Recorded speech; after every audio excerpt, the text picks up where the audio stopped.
True crime podcasts often come with a built-in disclaimer of listener discretion being advised, but this week we're going to be covering a very sick serial killer whose crimes will turn your stomach and who committed some of the worst acts that a killer can commit.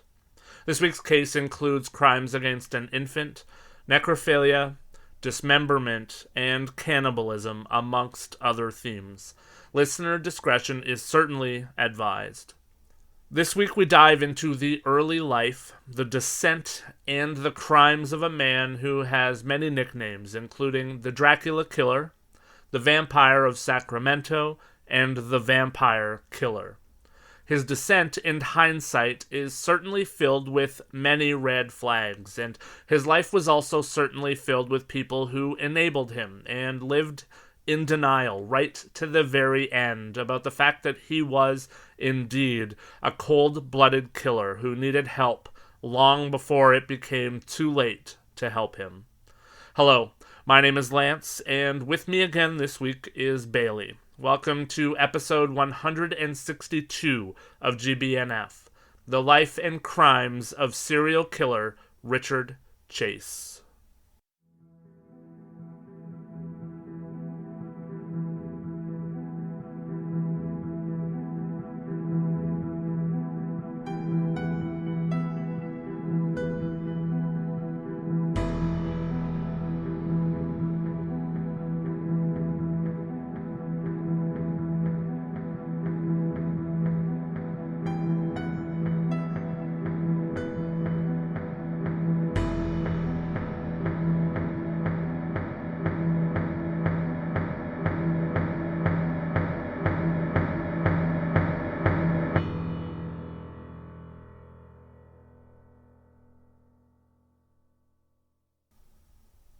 Richard Trenton Chase was born on May 23rd of 1950 to Beatrice and Richard Chase Sr. in Santa Clara County, California.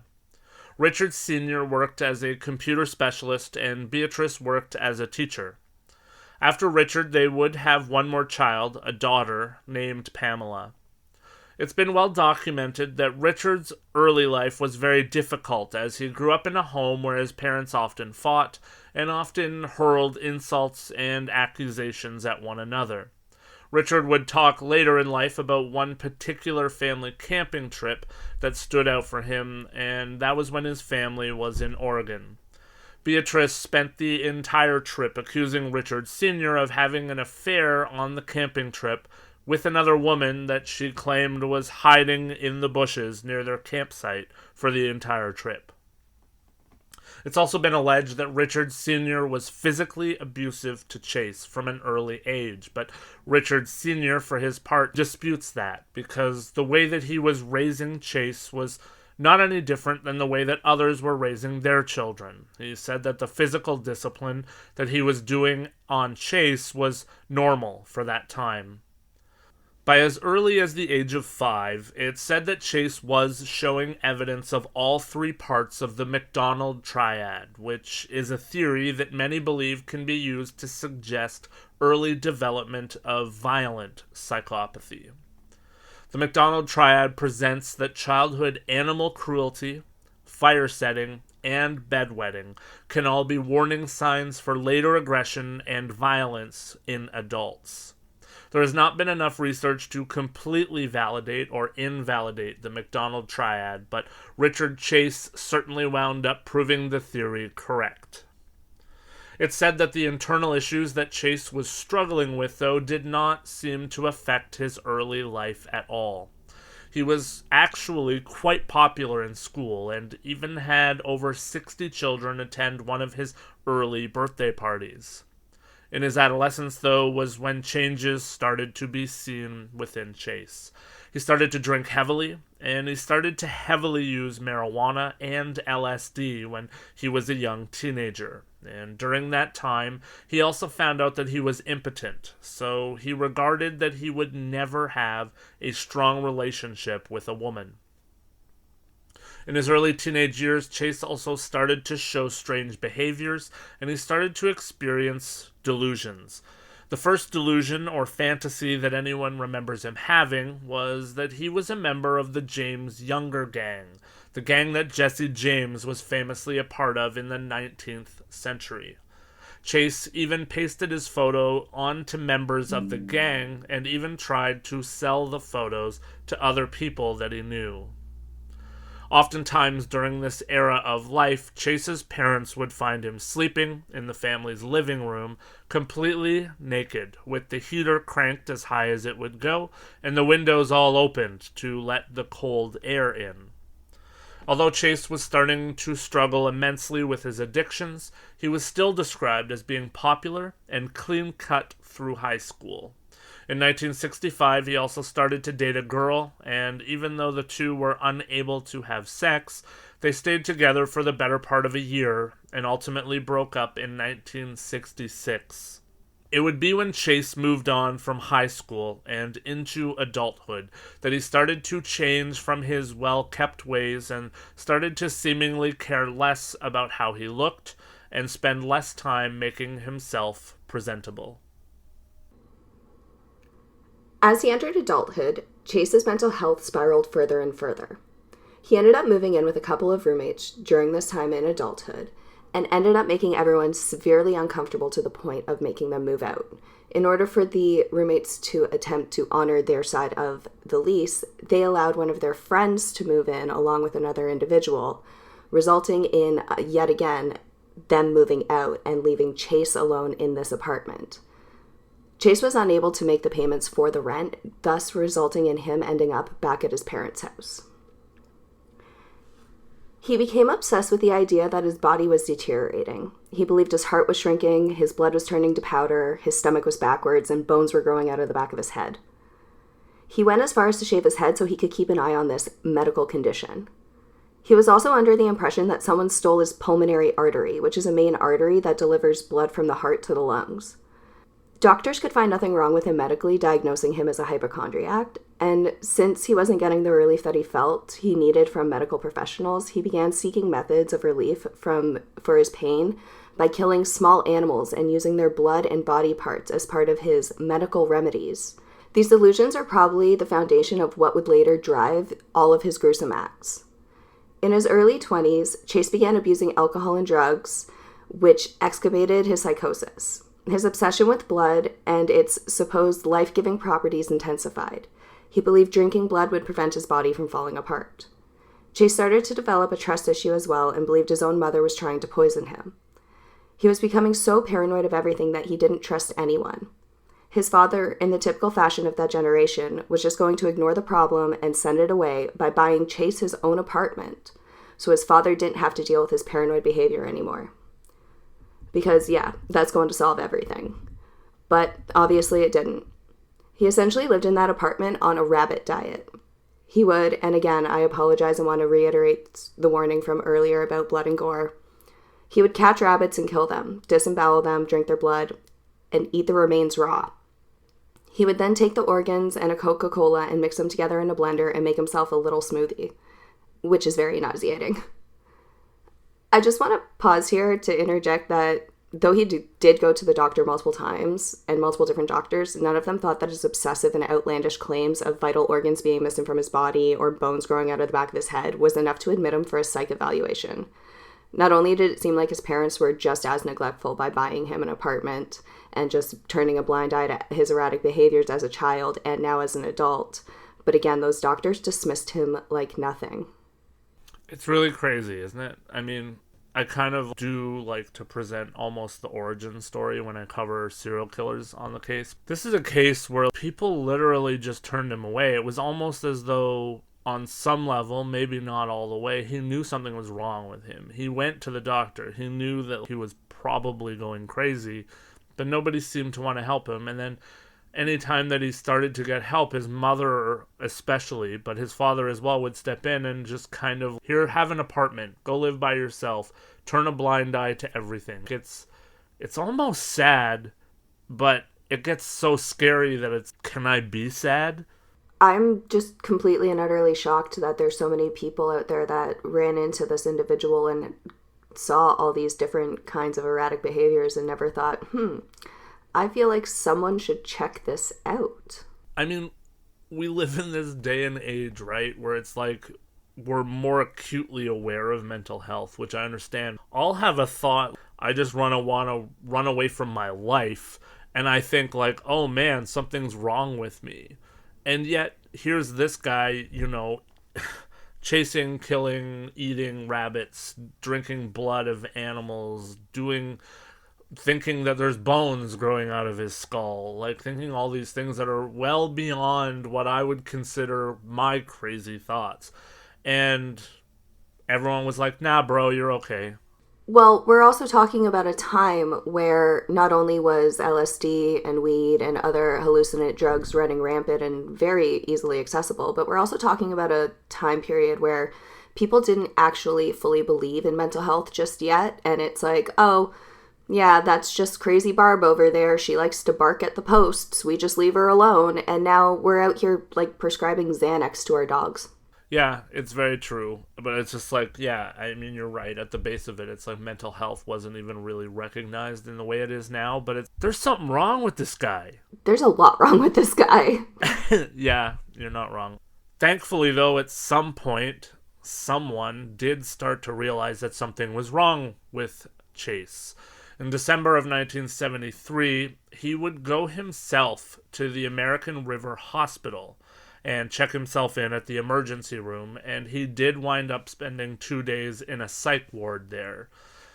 What happened was he went in and he said that he was suffering from a number of ailments, all of which could be found and would be found to be imagined, and doctors found that there was zero truth behind his complaints. Chase had gone into that emergency room saying that he couldn't breathe at all. He said that the blood in his body had stopped flowing, and he said he was having a heart attack. All of those things were disproven with tests and, of course, with a little bit of common sense. The attending doctor had said that Chase was tense, nervous, and that he had wild eyes while he was in the emergency department. And his description of Chase was that he was a, quote, filthy, disheveled, deteriorated, and foul-smelling white male, unquote. While he was there, Chase was diagnosed with acute paranoid schizophrenia, although the differing diagnosis was that he was suffering from a drug-induced psychosis. Obviously, knowing the character of Chase, either could have been true. As mentioned, Chase was then sent to a psych ward, but he did only spend 2 days there because his mother, Beatrice, arrived at the psych ward and confronted the staff in an aggressive and hostile manner, demanding that they release her son. And because of that, Chase was discharged and released back into his mother's care. After he was released, his parents let him go back to living by himself in his apartment again. And his mother supposedly took him off his medication under the impression that maybe it was actually causing more harm than good. Between his release, Chase's psychosis had taken complete control. His violent tendencies surfaced in a series of brutal and shocking crimes. He stopped taking care of himself, neglected his physical appearance and health even more, and began killing more and more animals. See, so this jumps into what we were just talking about. I mean, this guy goes through life basically no one took him seriously, and then finally he goes to the hospital and someone that's well qualified realizes, oh, this guy's got some issues. And then his mom steps in, takes him out from there, stops whatever they were trying to do with him and sort him out in the hospital, gets him an apartment, and then everyone goes back to turning a blind eye again. And like, one of the things that I found crazy is you were talking about the rabbits there, and sadly, it gets more horrifying. But one time his dad came to his house and he asked Chase why there were live rabbits at his house, and Chase just told his dad that he was eating them. And his dad was like, alright, and just didn't question him or wonder anything. Told his dad he was eating raw rabbit, and his dad was like, cool, so how about that local sports team? Yeah, I, again, am just of the opinion that that generation really had zero interest in wanting to be parents or even knew how to be parents, because almost every time we talk about a serial killer, especially around this kind of time frame, it always seems to be a lot of neglect on the parents' end. Yeah, sometimes I find myself wondering, I'm like, you know, was just everyone an awful parent? Or am I warped because the only thing that I cover from the 1970s and 80s is serial killers? But my goodness, I'm pretty sure if my son was chilling at home with rabbits hanging, living, and told me, oh yeah, no problem, I just eat them raw, Dad, I'd be like, that might be an issue. I might care a little more than shrug of the shoulders. You know what I mean? Yeah, no, I completely get you. There's just a lot that continuously gets overlooked. Yeah, this is one of those cases. I find that with serial killers especially, it tends to go one of two ways. You either have the family that sloughs everything off, it's weird in this case, or you have, a family that's just not present. The weird thing is, in this case, the family was there. They, at points in time, were renting apartments for him. He was bouncing back and forth between living with his mom and with his dad. They were present in his life, and yet somehow still didn't care. I don't know. This is a weird one for me. Agreed.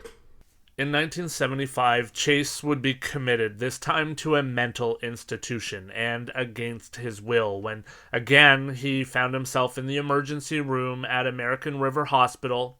This time, though, he had injected his veins, which probably isn't shocking to you, knowing that he was heavily into drugs, but this time it wasn't drugs. He had injected his veins with rabbit's blood.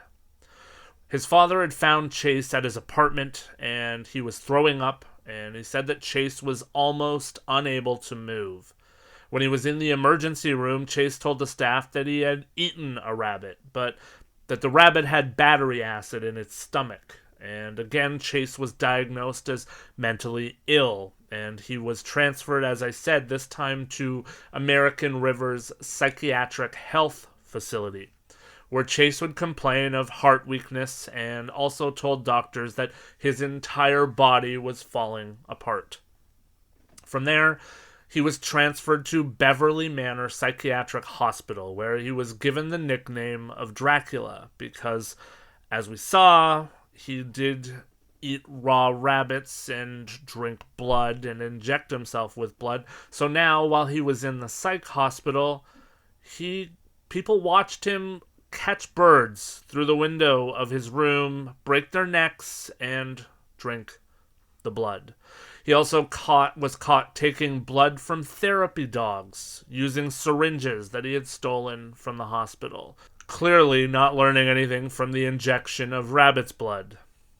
Chase went through numerous treatments, including the use of psychotropic drugs, and eventually he was deemed to no longer be a danger to society, if you can believe that. He was released in late 1976 back into his mother's custody and back into society at large. Now, it should be noted that the staff at the institution disagreed with this decision. They did not believe that Chase should be released, but it was ordered by his doctor. The staff had said that they felt as though Chase's time to be released had just come up. It was time to let him go. They were done testing him. It didn't matter what anyone else thought or said. The staff, for their part, in notes, stated that they believed that Chase was still very sick and that he needed care around the clock to ensure that he was properly taken care of. So, Bailey, this is one of those cases that make you wonder. This was an age where doctors conducted crazy tests on people. They were trying to see what might work and trying to see what didn't work, and they honestly had little to no regard to the people that they were testing on. And then, like they did here with Chase, it was like once they hit a point where they couldn't test on him anymore, they released him. Just go back into society. It's all good. You're fine. Now, do you think that in cases like this was a case of them trying to get rid of evidence? Or do you think that it was just because they were done with them and ready for the next test subject?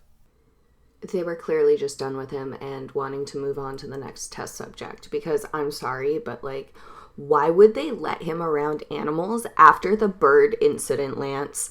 Like, the staff knew what he was like, and he openly admitted to drinking blood and murdering animals, and yet they still allowed him close enough to take blood from a therapy dog. If anything, this person should not be allowed near any sort of animal whatsoever. Yeah, I don't think he should be around anyone or anything, or, it's crazy. Like, you hear about this, and it's honestly like, I'm a Batman fan, and I I read about this, and I'm like, this is like Arkham Asylum. We're just gonna do all these tests on you to see what happens, and eventually you're just gonna get let out because we've reached the end of the road. But you're right. Like, even beyond releasing him, it's like, you watch this guy catch a bird out his window, rip its head off, and drink its blood, and here, maybe therapy dogs will help him. Maybe this person who we already know mistreated rabbits and mistreated birds, maybe dogs is the answer for him. Like, there is such a obvious progression within Chase that it's disgusting.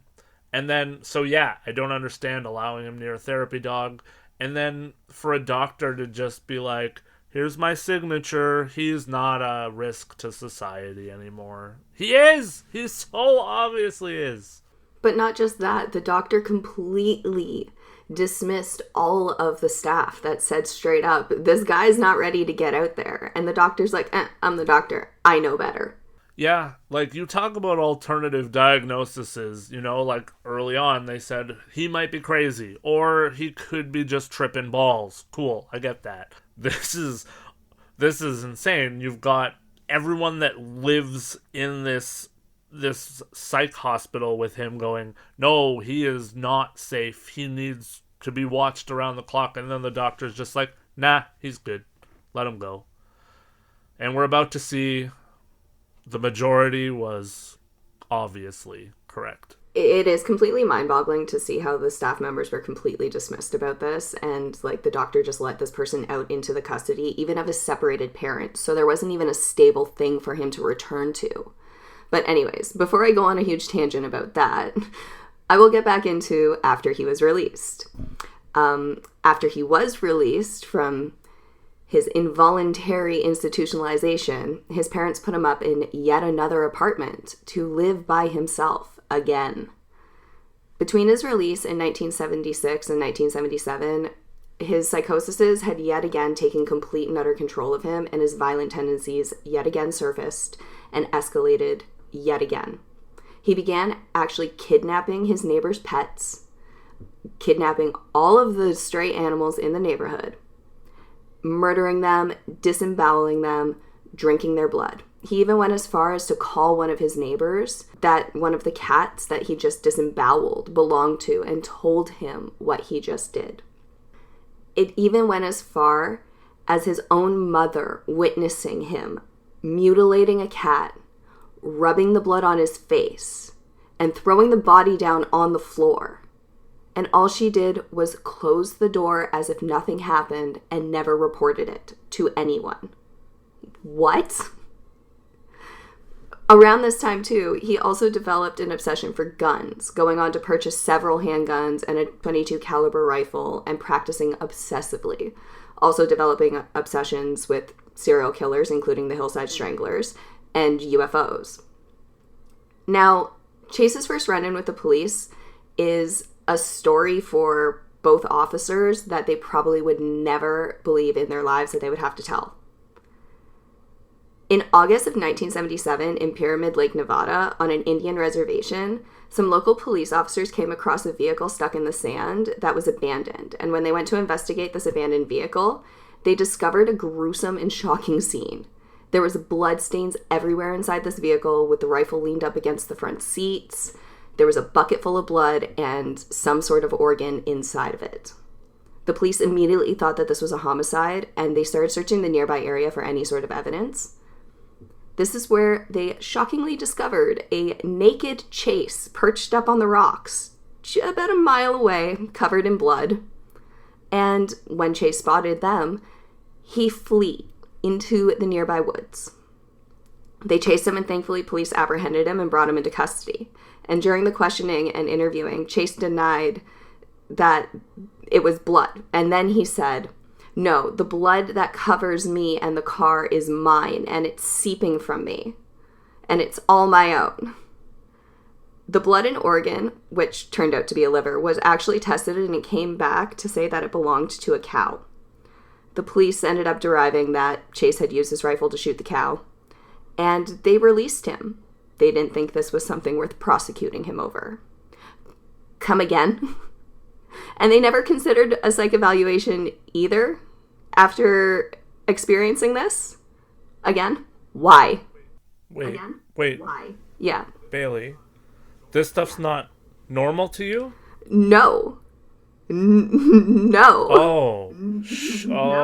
Okay. I mean, obviously it was to them. Like, they must have always had naked guys running around smeared with blood, and yeah, this is just a normal day in Pyramid Lake, Nevada, I guess. I'm going to put that on my list of places I don't want to go. I mean, I don't know what they're expecting, especially because, again, Nevada, Indian reservation, and just a random abandoned car. That must have been just a story to tell. And then in the end, it was just like, oh, okay, well, at least we didn't have a homicide. This crazy guy can go. Right, with no psych evaluation. Again, like, why is no one picking up on this and being like, this is odd and wrong behavior? The one thing I wanted to add to is, like, before this arrest, after he was released from the psych hospital that he was in, his mom, good old Beatrice, dear old mom, she weaned Chase off his medications. Because she said that he didn't want him to turn into a zombie. She said that the medication was turning him into a zombie. Frankly, I'd rather him be a zombie than what he was here, and especially what he's about to become. Zombie, vampire, okay. Yeah, this guy's literally just like your whole horror genre wrapped up in one dirty, disgusting, decrepit, whatever that doctor called him, man. Like, this is... I can't imagine. Like, oh, honey, I'm so glad you're home. Let's get you off those medications. And then let's just let this guy go after running around with blood all over him and a liver. Just a liver, like, I don't know, I guess I'm glad no one's pulled me over when I had the liver sitting in a bucket beside me in my truck. I just want to know, where's the cow body? That's a fair point, Bailey. I don't know. I never thought about that. Where did this happen? How come they didn't locate a cow body? Like, I'm pretty sure the police would see, like, a disemboweled cow laying in the middle of a field. I'm sure a farmer would have reported it somewhere. What happened to the cow, Lance? I don't think you want the answers to that question. Based on the fact we went from rabbits to birds to dogs to cows, and I'm telling you, spoiler alert for everyone out there, we're about to see what he did to people. I don't think you want to know what happened to the cow. I'm just going to take a leap, Bailey. You don't want to know what he did with the cow. And the cow jumped over the moon. The cow wished it jumped over the moon, I bet. I don't know, man. Like, this, we laugh, but this is about to get way worse. And, again, no one cares. Mom's taking you off your medication. The police are like, oh, it's all right. You're just drenched in a cow's blood, and you took its liver as a memento of whatever happened. You're good. That's normal. You're fine. No words. I laugh because it is just shocking and, like, glaringly apparent, I guess now to us as we lay it all out like this, that, like, there were so many red flags. I feel like this man was not just a giant red flag. He was a giant glaring red siren from a hockey game. Yeah. I was trying to think of what analogy to use that wasn't a red flag. I think you got it. Like this, there's no red flag. It was just all red, and not just because of the blood. Oh, gosh. Fast forward to December of 1977. This is when Chase started the final descent of his crimes that would define him for the rest of time. As Bailey said, he had purchased a .22 caliber pistol, and he had lied when he bought that pistol and said that he had no history of mental health struggles or mental illness, sadly taking advantage of how lax the gun laws and checks and balances were in the United States at the time. Neighbors would say that not long after he purchased that gun, they started to hear shooting coming from inside of Chase's apartment, and Chase would later explain that once he got the gun home, he started to shoot. Now, I'm sure everyone's wondering what he was shooting at. It wasn't an animal this time. He was shooting at the voices that he heard in his head and that were driving him crazy. When his apartment was later investigated, there were bullet holes found in the walls that would seem to lean towards the fact that that was true. Chase started to shoot the dogs that he brought home. He would shoot them in the head because he said that he learned that it made it far easier for him to collect their blood because he could simply capture their blood pouring out from the bullet holes. On December 29th of 1977, Chase's crimes made another progression, and he moved from dogs and cows and rabbits and birds to people. He came across a man, Ambrose Griffin, who was 51 years old. Ambrose was an engineer and a father of two, and he was in the driveway of his home unloading groceries with his wife, Carol, when they heard a pop. And Carol at first believed that Ambrose was having a heart attack. What had in fact happened, though, was that a car had sped by, and there were actually two popping sounds in quick succession. Ambrose had then turned to Carol and said, "My God, I've been shot." And then he fell to the ground, having been shot in the chest. Sadly, Ambrose would die a short time later at American River Hospital. At the time, having heard the gunshot, neighbors seemed to mostly slough the noise off because they assumed that it had been a wild shot fired by someone. And for some of us, that's crazy to think about. But this neighborhood had recently seen a spat of gunshots and random shootings, but the victims were not people. They had been windshields, and they had been lights on houses. No people had been shot up until this point. And when people found out that it was a person and that it was Ambrose that had been shot and killed, everyone was shocked. Neighbors said that nobody would ever want to shoot at or cause harm to Ambrose, and based on the evidence, the shooting was deemed to have been motiveless and random. Ambrose Griffin was the Sacramento manager of the Bureau of Land Management's Survey Section. He was born in Oregon, and he was survived by his wife, Carol, and his three sons, Rick, David, and Robert. After Chase was captured, he would later say that he had murdered Ambrose because he was pissed off at his mom for forbidding him from going to her house for Christmas. The reason?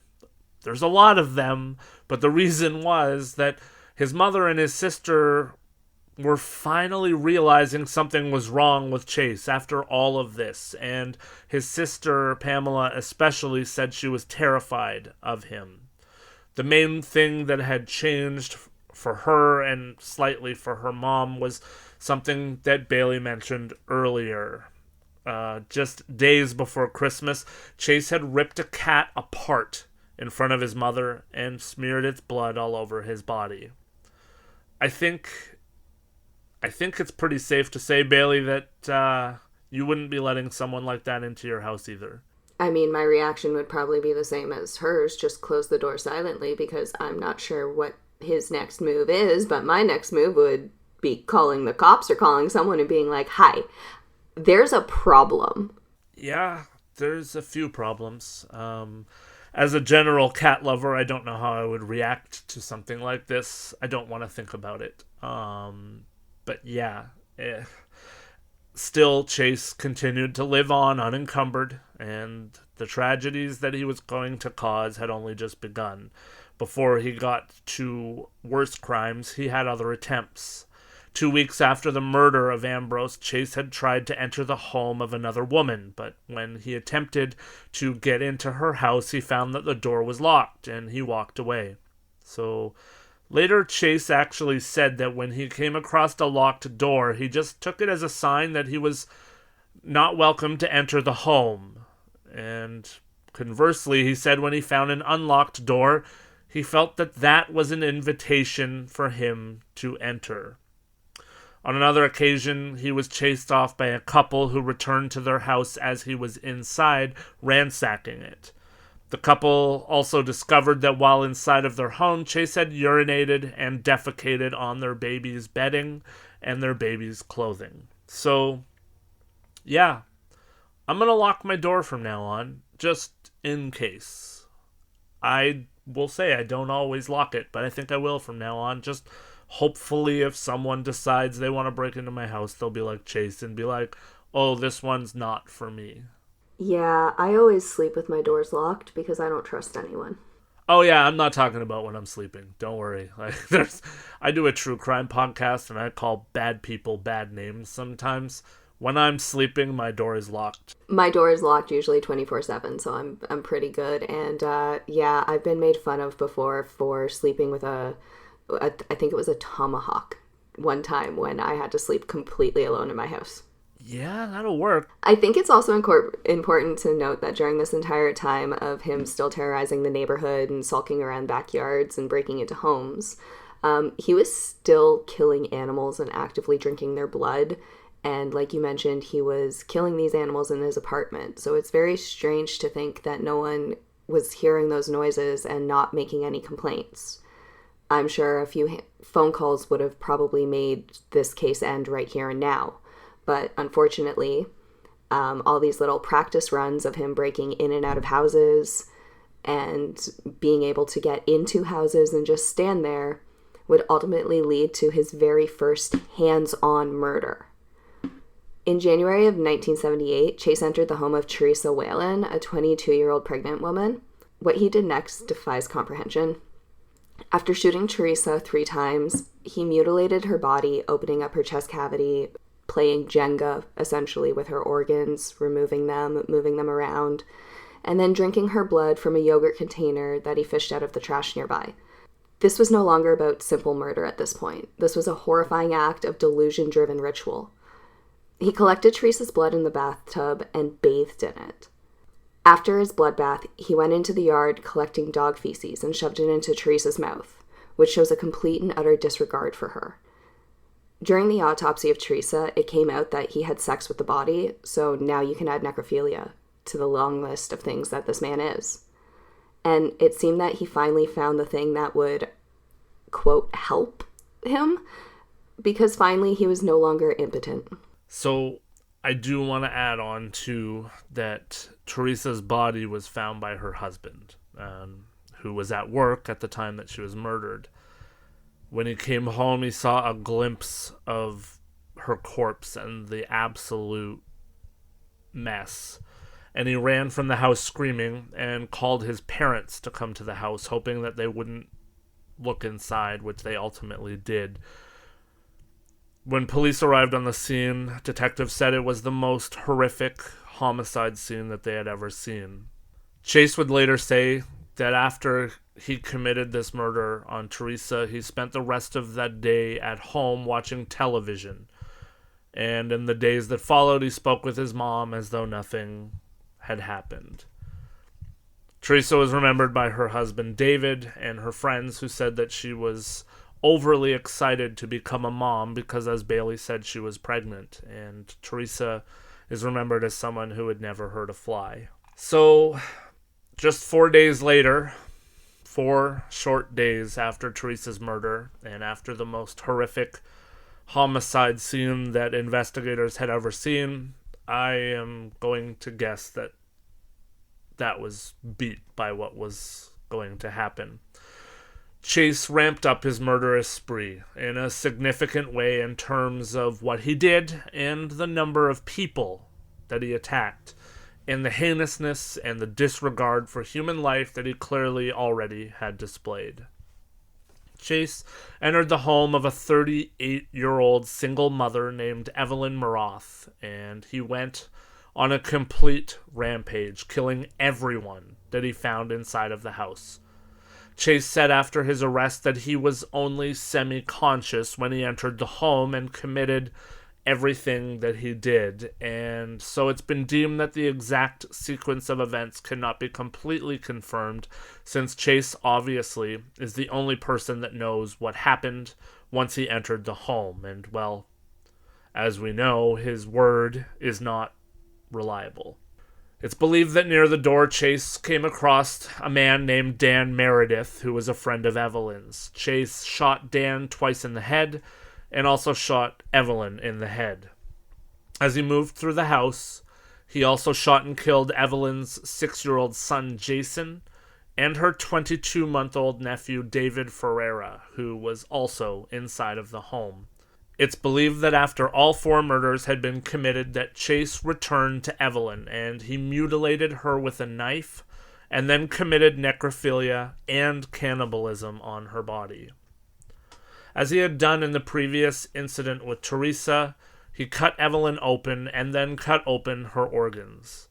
He also stabbed her repeatedly and attempted to cut out one of her eyes. There was evidence that proved in the course of the murder and the crimes that Chase had managed to get an erection again because his semen would be found inside of Evelyn's body. Chase had also stabbed Dan and cut open a section of his head at the base of his skull so that he could drink Dan's blood in the same way that he had done with the dogs previously. When investigators came inside of the apartment, they found a bathtub that was filled with blood, and they were unsure whether Evelyn had perhaps been inside of the tub when Chase broke into the home, or if again Chase had filled the tub with blood. Investigators did believe, though, that Chase had again bathed inside of the tub full of blood at some point during the time he was inside of the home. Now, I'm not sure if thankfully is the right word here, but I'm unsure what more Chase could have done if he was left unencumbered inside of the home, so I will say thankfully. While Chase was mutilating and desecrating the bodies of Evelyn and Dan, a 6-year-old friend of Evelyn's son, Jason, came to the home and started to knock on the door because Jason was supposed to be going out with the friend's family. The knocking at the door startled Chase and sent him scrambling. He grabbed the body of baby David and ran from the home. He stole Evelyn's car, and he took David's body with him to his apartment, where he said he again blacked out. Inside of Evelyn's home, he left 2 of the 3 knives that he had used in this massacre and dropped the 3rd one in the backyard as he fled the scene. Hauntingly, and somehow even more disturbingly than everything that came before it, at his apartment, he decapitated the young boy and committed cannibalism and desecrations on the body. When he was later asked by investigators why he had cannibalized the baby, Chase hauntingly responded by telling investigators that he was hungry. After the discovery of Evelyn, Dan, and Jason, and the urgent need to find baby David, who was said to be missing at this time as the police were not aware that he was already murdered, the FBI then got heavily involved. A team of profilers were called in after Teresa's murder to put together a profile of the murderer, and sure enough, the profile matched this murder as well. They released the profile to the public, and Nancy Holden, a woman who went to high school with Chase, recognized the sketch and the profile and contacted police. When the police ran the background check on Chase, they discovered the registration of .22 caliber semi-automatic pistol. And when police arrived to the apartment complex to speak to Chase, Chase refused to come out of the apartment and ignored further attempts for the police to speak to him. The cops decided to move positions, go around the corner, and hide, resulting in Chase thinking that they had left. As Chase left his apartment in bloodstained clothes and shoes, carrying a bloodstained toolbox, the police jumped out and arrested him. Thankfully, Chase's spree came to an end shortly after. Witnesses who also came forward who saw him leaving Evelyn's home also helped police track him down. Yet another shocking discovery came from that blood-stained box. As police investigated what was inside, there were pieces of shredded, blood-soaked wallpaper and the blood-stained .22, which he had committed his murders with. He claimed that the bloody wallpaper and the bloody gun were a result of him just killing several dogs. When the police performed the search of Chase's person, they found that he was carrying Dan Meredith's wallet. Why do we always end up with toolboxes? I was questioning the same thing, and why do you always put me on episodes where females are brutally mutilated? I don't have an answer. Yeah, this is a case. One of the things that led investigators to Chase was the fact that one witness who came forward, named Nancy Holden, was actually an old friend of Chase's from his high school days. And she said that she had been approached by a man in an orange parka while she was shopping, and that at first she didn't realize that she knew who the man was. She said the man approached her, and he had bloodstains all over him and a yellow crust around his mouth. She also said that his eyes appeared to be sunken into their sockets, and that encounter had occurred not long before Teresa had been murdered. During that conversation, she said to police that she realized that it was indeed Chase. When investigators gained access to Chase's apartment, what they found was akin to a very horrifying horror movie set. The walls, the floors, the ceiling, the refrigerator, and every single eating utensil that was inside of Chase's home was completely soaked in wet, dry, and caked blood. Inside of the apartment, they also found several dog collars and rotting organs that would be determined to have belonged to both animals and humans. Investigators also found newspaper ads that Chase had circled that were for dogs that were for sale, and perhaps most hauntingly, they found a calendar that he had inside of his home that had the word "today" written on it for the day he had murdered Teresa and the day he had committed the mass murder inside of Evelyn's home. Hauntingly, that word, "today," was also written on 44 more dates on the calendar through the rest of 1978.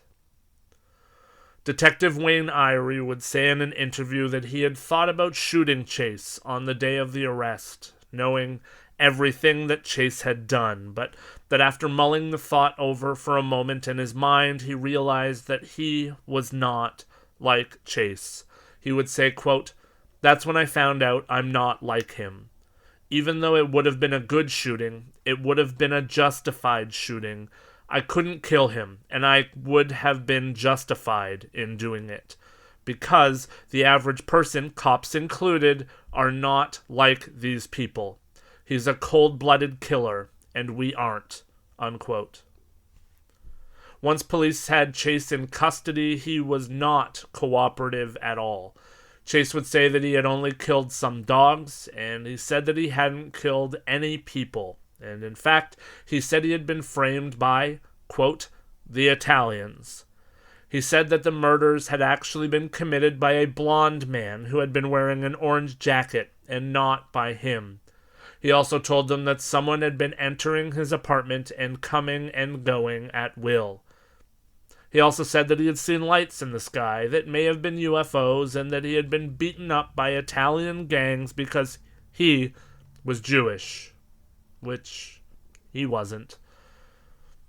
As I was researching this case, I had two major thoughts. The first was that this man committed horrendous acts, some of the worst acts that I've had to research and talk about on the show. The second thing is that obviously this man was really far gone.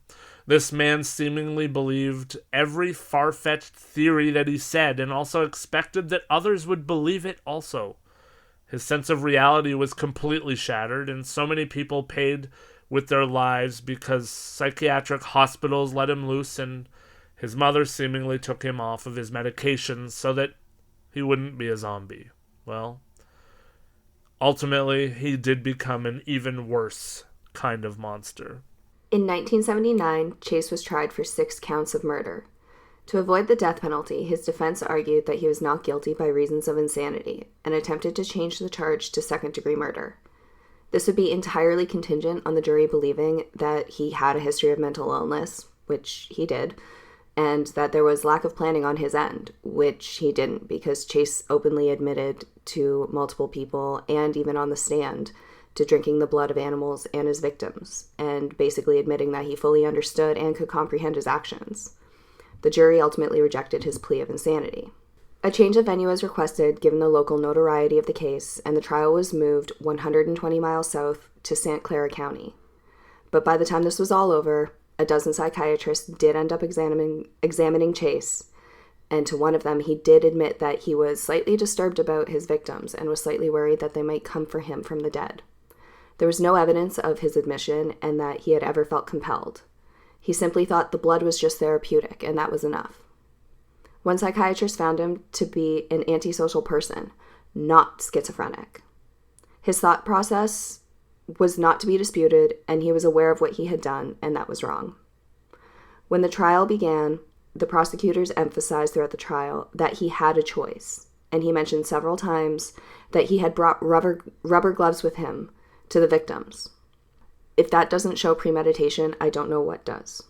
Chase took the stand in his own defense, obviously looking awful and having dropped weight to probably about 107 pounds, it was stated. His eyes were still sunken in and lustrous.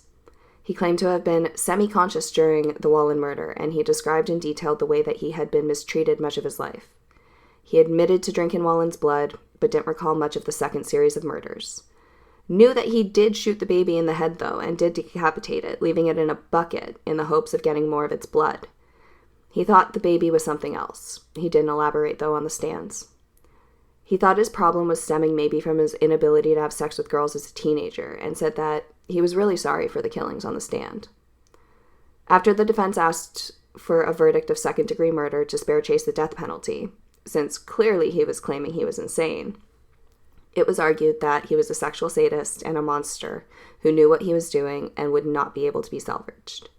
After about 5 hours of deliberation, the jury returned a verdict of 6 counts of first-degree murder. That verdict ultimately did come down on May 8th of 1979, and Chase was sentenced to die in the gas chamber. They rejected in whole the entire defense that he was not guilty due to insanity. The jury was convinced that even though it was certainly clear to anyone that Chase was mentally ill and mentally disturbed, he ultimately did still know the difference between right and wrong, and there was premeditation, as Bailey said, based on evidence that was presented, including things like the rubber gloves, including things like the calendar. So, from there, Chase would be imprisoned, at first at San Quentin Prison, and his cellmates there and other prisoners were very well aware of the heinous crimes that he had committed, and even admitted that they feared him, knowing that he could snap at any moment. Other prisoners even tried on multiple occasions to convince Chase to take his own life. It didn't take long before Chase was transferred to a facility for the criminally insane, because he never settled in and always was erratic and unpredictable. That facility was located in Vacaville, California, and he was transferred there in December of 1979. In April of 1980, though, he was transferred again back to San Quentin, when he was deemed to have stabilized. I'm going to again throw a flag. One has to wonder what the definition of stabilized is in the case of a man like Richard Chase. Perhaps they had used the same guidelines as the doctors that deemed that he was no longer a threat to society when he was released before his crimes against human beings. Showing that his mind was certainly not based in any reality still, Chase requested that he be transferred to a prison on the East Coast so that he could be imprisoned closer to the government and so that he would be safe from UFOs.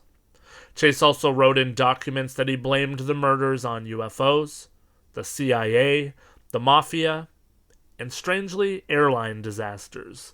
He also said that he was born as a result of UFO cloning experiments and that his mother had been poisoning him since he was just 1 year old.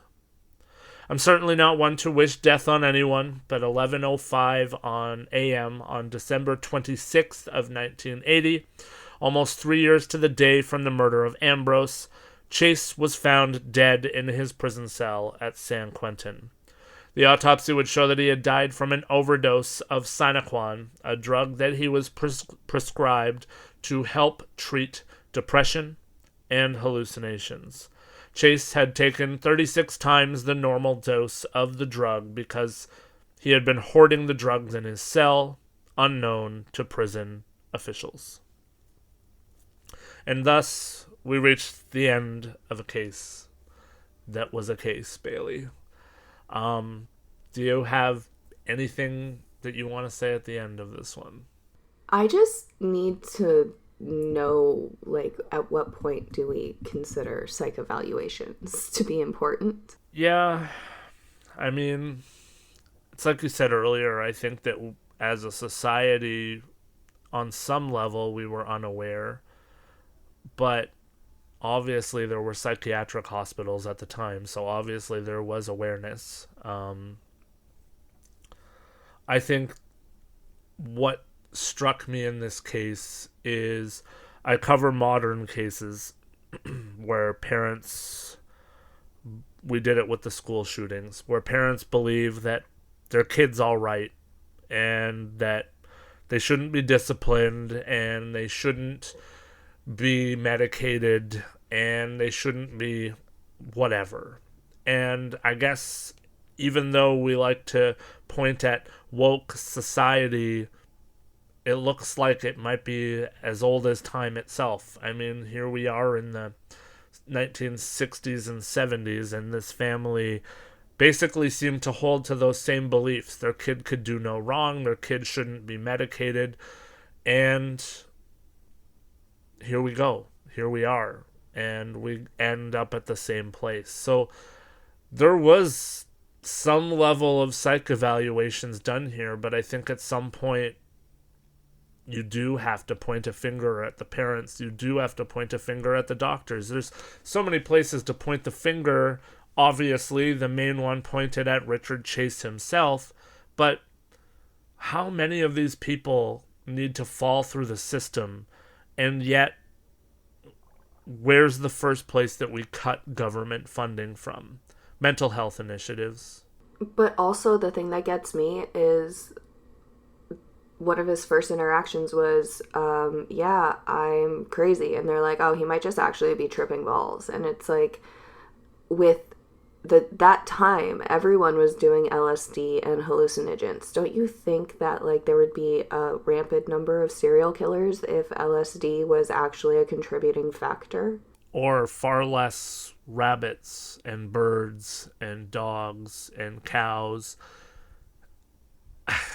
You don't often hear about the side effect of LSD being drinking the blood and injecting the blood of other creatures into yourself. I hope that's because it's not happening. Now, maybe correct me if I'm wrong here, but it does seem like there has been a substantial drop in serial killer activity since the whole mental health phase started. Yeah, I always question those kind of statistics personally, but I do think that that is a part of it. I don't talk about it and actually don't know if I've talked about it too much on the podcast or at all, but I have a half-brother who is in jail and hopefully doesn't get out because it's very clear that he's got some severe mental health struggles based on letters that he's sent to my dad from jail. So we are more aware, but I do think that we're not aware until oftentimes still it's too late or it's right there in our face.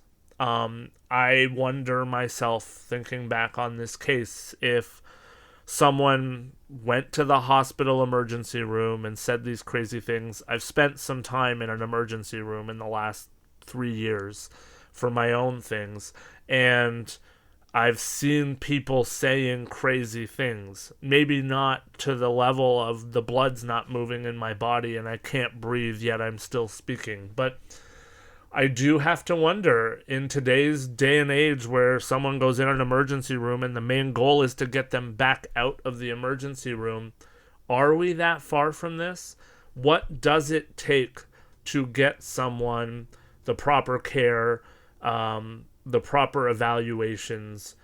Because I don't think that it's happening still. I think that if you've got the money or someone pushing hard enough, that yes, they will get the help that they need, and that would hopefully cause a drop in cases and things of this nature. But I'm not entirely sure that people just are not being caught at the same level that they used to be. So also essentially what you're saying is love your kids. Oh, that's number one on my list all the time. Love your kids, love your neighbors' kids, love your friends' kids, love any child, teen, adolescent that's part of your life, even if they seem unlovable at times. First of all, everybody needs and deserves and should be loved. We should all love each other. And love and care can make all the difference in the world. But don't get me wrong, part of love and care is recognizing when your child needs help. Exactly. Love your kids. It's a consistent thing that we consistently see here. The neglect, the complete and utter neglect from parents who turn the blind eye or who don't think that mental health is a thing or don't see anything wrong with what their kids are doing. It definitely seems like, especially these days, parents are a lot more invested and active in their children's lives. And I think that also is a pretty big contributing factor to the lack of serial killers that we are seeing. I'm not saying we don't have any. I'm saying that for that time period, it was rampant. There was a serial killer already loose in California at the exact same time. So right now, I can't name one serial killer, I believe, that is active in Canada. I don't know. I might just be drawing invisible correlations here, but it just seems like since mental health has become somewhat of a forefront of people's mind now and like getting the help that a lot of people need. I know it's still a very difficult system to navigate and to even get into, and there's lots of people out there who are struggling to even see a therapist or a psychologist or a psychiatrist. But it definitely seems like since mental health has become predominant these days and parents are a lot more active and present in children's lives, there's not nearly as many neglect cases that lead to these kind of behaviors.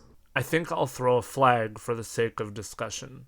So, having worked in a school that was on the lower end of, we'll say, the financial and social structure of a major city previously, I would say that I actually don't think that there's a lack of neglect across the board. And even within my son's life, when we talk to a teacher and say like, oh, by all means, like message us when anything's going on, we want that open communication and honest communication, the teachers are generally shocked because most parents actually don't care still to this day what's happening in their kids' lives and within school.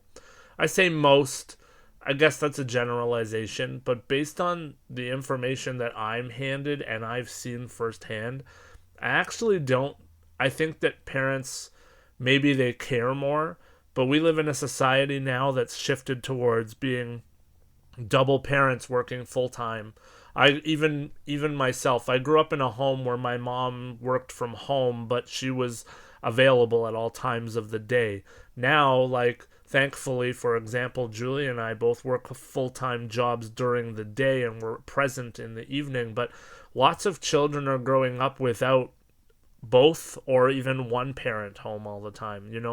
One of the most ever-present questions that I see nowadays is, how old should your child be before you leave your child home alone? Because people are just praying that they can stop paying for a babysitter. society as a whole that way, I actually don't think has changed that much. You're always going to have great parents and bad parents. The other thing I want to mention is I actually think that the scope of crime has just changed. I think that a serial killer that's active within Canada or the United States right now doesn't even look the same. It might not, and it might not be a serial killer. I think that you see missing children and missing teenagers more often now than ever before. So is the sex trade just the new serial killer? People were driven by different motives than maybe they are within that. But if you're getting paid to kidnap someone and deliver them to someone, money fixes everything. I think that crime has just changed. I think that maybe the people on the level of Richard Chase are maybe getting put somewhere to be taken care of more properly, but I think that people are still at risk, just in different ways, and maybe criminals are just criming differently. I completely agree. Your point is completely right. There's been a raise in lots of other criminal activities and less of this. So I can definitely see your point there. I look at these missing person cases and I'm like, okay, so it's one of two things. We do have active serial killers, but if we're not finding bodies, we don't know they're serial killers. We just know they're missing people. So I don't know that we're seeing less, or criminals are smarter, or investigators aren't investigating properly because they're so overwhelmed with everything else that's going on. I don't know. I just don't think that we've seen a drop-off. I mean, I can't argue with your original point, though. I think that with people recognizing mental health, that definitely is happening way more now than ever before in history. With people recognizing those issues, I think that you are getting rid of a certain level of criminal. I think that's where I'll agree. Okay, fair enough. I also just have like one other question about this, because it made no sense to me when I was reading and investigating this guy. I mentioned it earlier when we were going over the case, but along with the Jeffrey Dahmer case, where he was actively like murdering people in his apartment, and in Chase's case here, he was actively shooting animals in his apartment and like ripping them apart with his hands.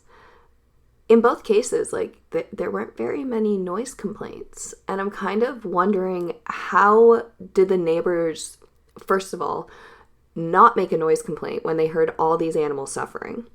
2, how did they not think something was going horribly awry when this man was just showing up with random cats and random dogs and random bunnies and going to the store and purchasing animals and just, them never seeing them leave the apartment again? And how does it go unreported so long that you have the smell of rotting meat in your apartment and no one makes a call? I'm there with you. Have you seen the guy? I guess what I fall back on is that even you said, if, this guy walks up to your door, family, friend, neighbor, whatever he is, and literally rips a cat apart and then wipes that blood all over his body, you even said yourself, like, you would shut the door because you don't know what comes next. In this time, with social media, the internet, all those things weren't a thing. So what you got was the sensationalized serial killer stories, and it was what the media presented. It was one voice, and a lot of times I personally think that it was used a lot for fear. If you saw this guy covered in blood, or you heard gunshots that were, of course, mentioned that they were heard after the fact, if you saw this man walking around with animals and you knew something was going wrong, I don't know. I like to say that, yeah, I would call the police, but you do have to wonder, like, what's his next move? If he knows that I called the police on him and they deem that, finding a cat with its blood and guts all over the place or whatever, if they deem that that's not a criminal offense, or there's not enough evidence to charge him or get a search warrant for his house, just like happened on the reserve, covered in cow's blood, apparently not a crime. What's his next move, Bailey? Yeah, he's a very unpredictable person, which means, like I say it almost every single episode I'm on with you, if you see something, say something. Because honestly, if anyone would have gone to say something in his early stages of tearing apart animals and drinking their blood and everything as a child, like a lot of intervention would have seriously helped. Like, this entire case is just a stark reminder of the importance of early intervention and mental health support. There's no other way to describe it. Yeah, I don't disagree with you. I think a lot of it, especially in this day and age, comes down to the bystander effect. We all pretty much have heard of it, but, it's not my problem until it's my problem and someone else will call. And that's basically what I can sum it up to, I guess. Like, you do think that, like, at some point, if this guy's bringing home, I don't even know, 20 animals, 30 animals, like, something's going on in there that's weird. I'm the first one to admit I'm the neighborhood watch where I live. Like, I don't know if people see my head pop up out the window every time I hear a noise, but I'm always looking to make sure that everything's okay, to make sure that nobody's in trouble. If I hear an argument, I'd be the first one that would be out the door to try to dissuade it, and calling probably 911 on my way there. But I don't think that everyone's mind works that way. And you also have to wonder, what area of town were his parents paying for an apartment for him? You don't necessarily, I find that a lot of times I put myself in my own shoes. Like, I live in a, fairly middle class neighborhood where I think if someone was walking around with blood all over them, or someone was bringing home pets, or I heard weird noises, or there was a weird smell, I think someone would call the police. But if he was living in, say, a lower income, lower end of town, in a boarding home kind of atmosphere, drug haven, what have you, those people probably have different reasons to not call the police. Fair, but what about the guy that he actually called and was like, "Hi, I just disemboweled your cat." Like, why didn't he do anything? Yep, and you're not wrong. You know me, I play devil's advocate. I try to, like, see from everyone's perspective, but there is blame to go around. Like I said, there's fingers to point in every damn direction of this case. His family failed him. The psychiatric hospital failed him. The doctors failed him. His neighbors failed him. And all of those people that failed him also failed every single person, animal, everything. Everything that he ever murdered, so there's some blood on their hands for not helping him or not speaking up. I agree with you. And the fact that his mother was completely qualificationless to be like, "Oh yeah, let's take you off your meds." Yeah, isn't that the truth? I mean, I don't want you to be a zombie, but instead you can be Dracula. I'm always so blown away by some of the cases that you and I go into, and I'm so glad that you let me get into these cases, because it always leaves me thinking multiple different ways. And especially after you and I record a case like this and we're able to just blab and bounce off of different ideas that we throw at each other, like, you're giving me completely different perspectives that I've never thought of, and I've given you a few. So I really appreciate you letting me come on to this episode as well, too. Hey, you're always welcome here. You know that. It seems like we're doing more and more. I like that we're doing like 2 at a time, 2 a month. I like doing them by myself, but I think that I enjoy this the most. And if you're not careful, you're going to become a full-time fixture on the podcast. So be careful how much you thank me. I don't think I'd be too opposed to that. It's a nice break in the week, and it gets, I mean, not for nothing, it gets both of us a little bit of social time, like you say, and, it's nice to get someone else's opinion and someone else's narrative, because one thing I've noticed is that you and I actually do kind of land in different places with a lot of things that we cover on the podcast, so it's good. I think it's very healthy. I completely agree. So yes, thank you so much again for having me on this episode as well. But next time, can we maybe not have a disemboweling woman episode? I don't know, we threw darts at my list of cases, so I haven't looked into them yet to see what we're covering, so hopefully not. This one hit me hard. This one hit me really hard. Like, the part where I talked about it will be taken out, but I'll say it at the end here. Like, I blanked out on a part that you were sharing after I talked about the mass murder, because it hit me harder than probably anything on the podcast has. So hopefully we can find some cases that are a little lighter on the disembodiment. I'll agree with that. I petition for one feel-good episode a month. All right. Well, I will put a bow on the episode there. And while we're thanking each other, I want to thank you, the listener, for taking the time out of your day, out of your week, out of your Christmas season, if you're listening to this in real time, to listen to the podcast.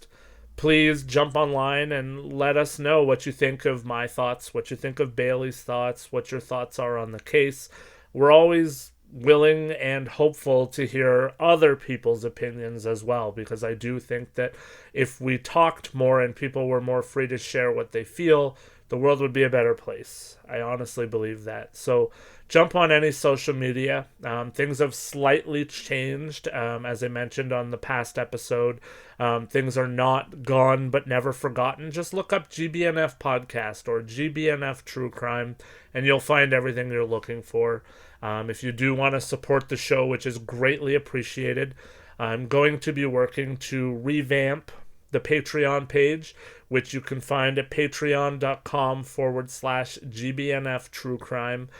Jump on there. I'm putting up 1 to 2 patron exclusive episodes a month, and every little bit helps to keep the lights on and keep us going here at GBNF. So please jump over there and take a look and join the conversation there as well. And other than that, I'll just say I hope that this episode, like every other one, finds you and yours well, and that you're working your butt off to be a part of the solution and be better in our society.